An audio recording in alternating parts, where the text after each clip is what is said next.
सच्चिदानंद जी गुरुमुखो। आज मैं आपको सुनाने जा रही हूँ पंचम पातशाही महाराज जी की एक सुंदर लीला। एक बार की बात है, पंचम पातशाही गुरु महाराज जी अपने शिष्यों के साथ बैठे हुए थे।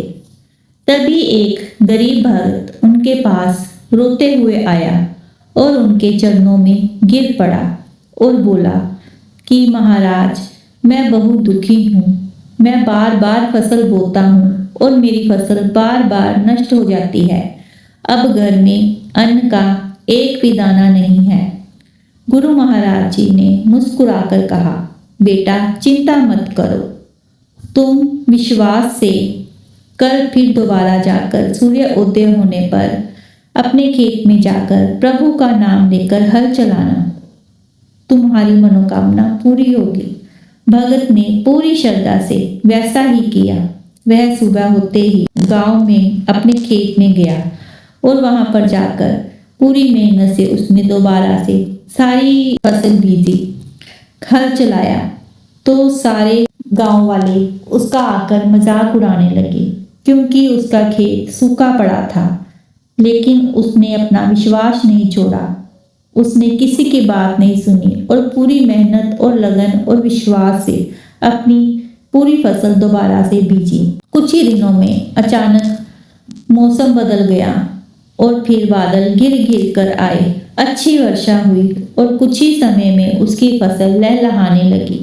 पूरा गांव आश्चर्यचकित हो जाता है और वह सब सोचते हैं कि ये सब कैसे संभव हो गया। इसका तो खेत सूखा पड़ा था, तो आज यहाँ पर इतनी सुंदर फसल कैसे हो गई।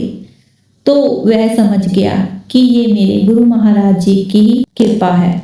तो फसल बुआई के बाद वह अपने गुरु महाराज जी के पास आता है और उनके चरणों में गिर पड़ता है और उनको बोलता है कि गुरु महाराज, आपकी कृपा से मेरी फसल बहुत अच्छी हुई है। तो गुरु महाराज जी कहते हैं कि बेटा, ये मेरा कोई चमत्कार नहीं है, ये तुम्हारे विश्वास से हुआ है, तुम्हारी सच्ची श्रद्धा से हुआ है। अगर तुम्हें भगवान पर विश्वास था तो तुमने ये फसल अच्छी पाई है। इसी तरह अगर हम सच्ची श्रद्धा से कोई भी काम करते हैं, अपने भगवान को साक्षात मानकर उन पर विश्वास रखकर कोई भी काम करते हैं, तो हमारा वो काम जरूर पूरा होता है। इस लीला का संदेश है, गुरु पर अटूट विश्वास रखें कि अपने गुरु पर, जिस भी गुरु को आप लोग मानते हैं, उनके ऊपर पूरा अटूट विश्वास रखें और कोई भी कठिन समय आए तो उसमें धैर्य ना छोड़ें। सच्ची भक्ति कभी भी व्यर्थ नहीं जाती। जय सच्चिदानंद जी गुरुमुखो।